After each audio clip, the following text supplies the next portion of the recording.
Assalamualaikum warahmatullahi wabarakatuh. Alhamdulillah kita sudah sampai sejauh ini adik-adik dalam memahami bagaimana fisika itu sebenarnya. Nah, sekarang kita lanjutkan. Kalau kemarin kita sudah membahas tentang bagaimana posisi benda itu dinyatakan menggunakan kerangka koordinat, ya kan? Pakai dua angka yang disusun kanan kiri menyatakan posisinya. Maka sekarang kita ingin bertanya lebih jauh. Gimana untuk menyatakan kecepatannya? Nah, kemarin kita sudah contohkan, misalnya sebuah benda yang bola yang ditendang seperti ini tanah. Kemarin kita sudah membahas salah satu contoh kerangka koordinat, yaitu di sini kita membuat sumbu x-nya, kemudian di sini kita buat sumbu y-nya, dan kita sudah katakan bahwa sumbu y bisa bebas terserah mau bikin ke sana, mau dibuat ke sana.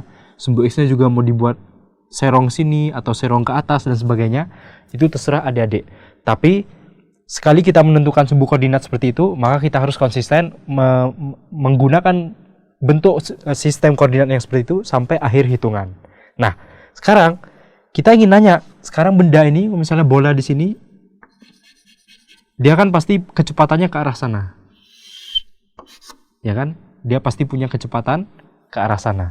Maka seperti yang Kak Andi kemarin bilang, kecepatan itu adalah vektor.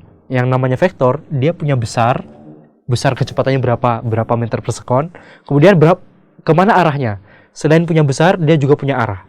Di gambar ini kelihatan jelas arahnya ke sana, ya kan? Ini kita beri nama vektor V. Biasanya ada panahnya, karena V punya arah, maka kita tandai V dengan tanda panah di atasnya. Nah, vektor V ini, kecepatan bola ini, kita harus bisa nyatakan secara matematis, secara angka, berapa besarnya dan berapa arahnya, ya kan? Seperti posisi benda, ini posisinya di sini, berapa posisinya, di mana posisinya secara matematis. Kita harus bisa menyatakan secara angka. Dan kemarin kita sudah katakan bahwa cara mengatakannya adalah kalau misalnya di sini 5, di sini 6, maka ini posisinya adalah 5,6.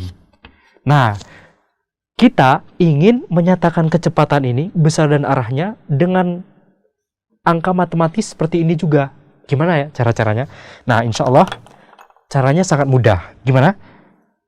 Kak Andi akan mulai menggambar, ini ada vektor ke sana, searah sumbu X, namanya I. Ya kan? Kemudian vektor ke sana searah sumbu Y, namanya J.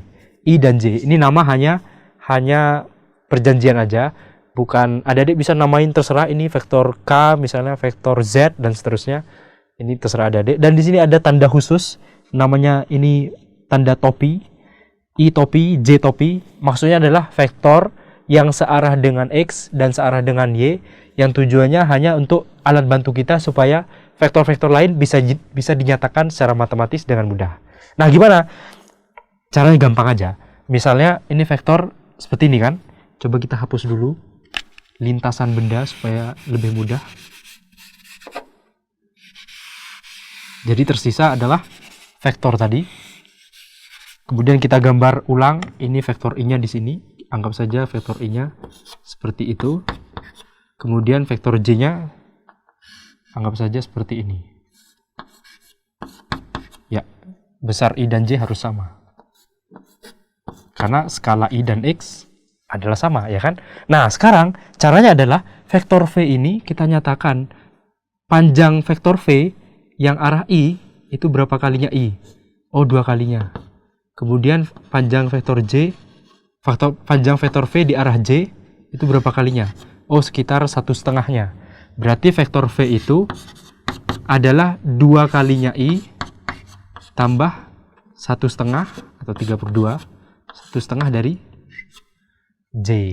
Nah, dari sini kita bisa mengatakan bahwa vektor V itu 2 kali arah I dan 2 kali vektor I dan 3/2 dari vektor J. Inilah yang kita maksudkan dengan menyatakan sebuah vektor secara matematis. Insya Allah nanti kita akan membahas lebih lanjut tentang ini. Intinya adik-adik paham bahwa seperti halnya kita menyatakan posisi dengan cara menggambar sumbu X dan sumbu Y, maka kita bisa menggambarkan besar dan arah V secara matematis kalau kita membuat vektor satuan seperti ini. Seperti hanya kalau adik-adik, berapa volume satu ember besar ini? Oh, kita bisa perkenalkan ember kecil, sehingga kalau semua air dituangkan di ember kecil, maka ada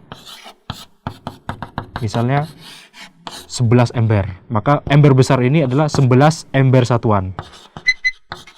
11 ember satuan. Maka vektor ini, sebagaimana halnya ember besar, itu bisa dinyatakan sebagai 2 kali vektor satuan I dan 1,5 kali vektor satuan Z. Mudah bukan? Wassalamualaikum warahmatullahi wabarakatuh.